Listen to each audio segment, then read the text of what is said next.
video. Dimmed. Stop recording video. Button. So, I just wanted to do a little video. I've been listening to a lot of videos on YouTube about tips on traveling with a baby or toddler. And I thought about it, and I figured I would do a video about traveling with your pet. Because in case there's anybody that goes on vacation with their pet, and usually a lot of people bring their dogs when they go places.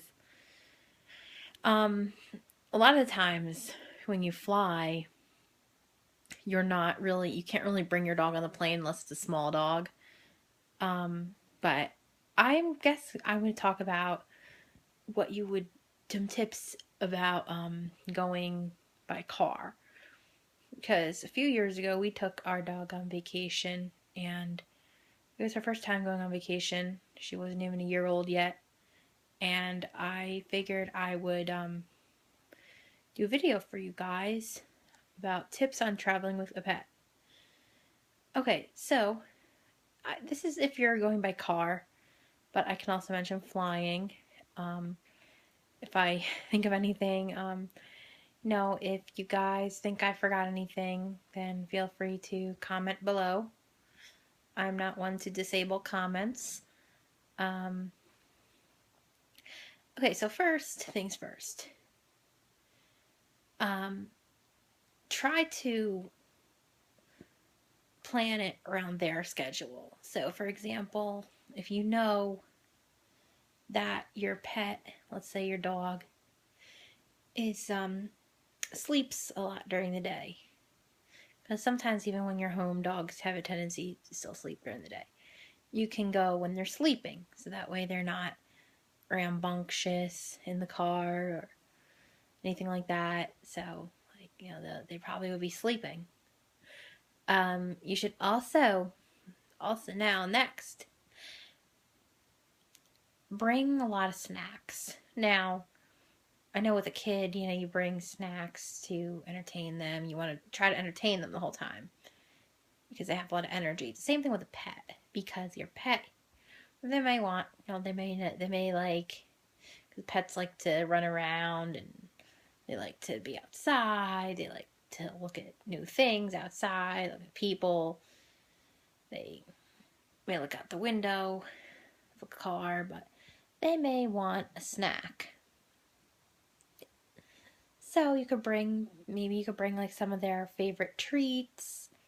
You could bring maybe some food if you're going to be in the car for like a number of hours. You can bring their favorite food, maybe their favorite treats. You could definitely make sure you bring bottles of water for yourself too, and for your pet.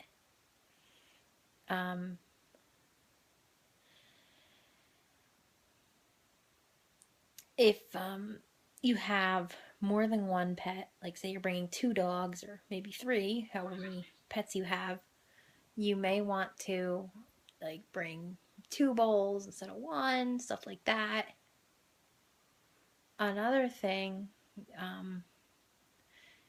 you want to make sure you could bring like maybe bones for them to chew on, because they might, in the car, maybe you could put down like a towel or something, and because obviously dogs tend to get their toys all messy and stuff. You should also take breaks, because when you, because if say you're traveling for like a number of hours, you may have to take breaks to walk the dog or let it drink some water, because it may be hard for the dog to have water when you're driving, because like you stop short, it'll go flying, stuff like that. You also want to make sure that they have a seat belt. You have to make sure that they're strapped in. They have a car seat. What we have is a harness that goes over, like it goes on the dog, and then we have like a little handle thing that you kind of like tie to the seat belt, and it hooks onto our harness. So you get something like that, or they make other kinds of car seats. So you got to make sure you strap them in. Also, you want to, when you go, want to bring their favorite toys, because they might be a little nervous in an unfamiliar environment, so they may want the toys that they're used to. Let's see. Now, basically, when you pack for your dog, you may just need to know, like, if they take any medication as needed, like, if they have, like, something that they take, like, as needed, you bring that, because you never know what's going to happen. You may also want to bring, like, depending on if your dog uses a collar or a harness, you may want to bring that. Like an extra, you may want to bring an extra one, because, like, you never know, they can, like, if you have a dog that rolls around, you may not want, you may, like, they may roll around in something and, like, it'll get on their harness or their collar, so you may want to bring an extra harness or collar, and also bring an extra leash, just in case something happens to that. You may also want to bring, like, maybe you could bring, like, all their toys, or so that way they could have, like, more than one toy, and you could also bring their bed, because they're gonna want their bed, because if they want to sleep in the car, or if they want to sleep, like, when you're at wherever you are, you could bring like their bed. Also, like, if your dog is a puppy, you might want to bring, they make, like, the bitter apple spray, so that you don't, like, so that the dogs, if they're, like, chewing on things, you could spray it on things in the hotel or wherever you're going, in, like, somebody's house. You should bring food, bowls, toys, treats. We talked about all that. Basically, if you're, no, you should also bring, like, allergy medicine, in case you're allergic or someone else is allergic. Now, luckily, when we went away on vacation with our dog, it was just, like, an hour-long car ride, so that was, like, nothing compared to, like, going, like, for 8 hours.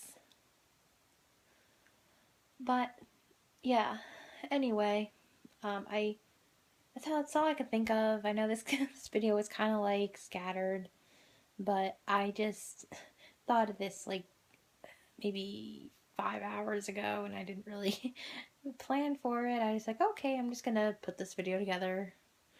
So, yeah, so, if you guys think that, if you guys have any other tips on traveling with a dog, you can leave it in the comments below. I will definitely be looking at that. I can't really answer, because somebody will probably comment asking me, oh, how do you travel the cat or something. I can't really say how to travel with a cat, because I've never had a cat before, so all I know is they're more independent than dogs, but that's pretty much it. But anyway, yeah, I will be sure to be looking at the comments, and you think I forgot anything, comment below. And I'll talk to everybody later.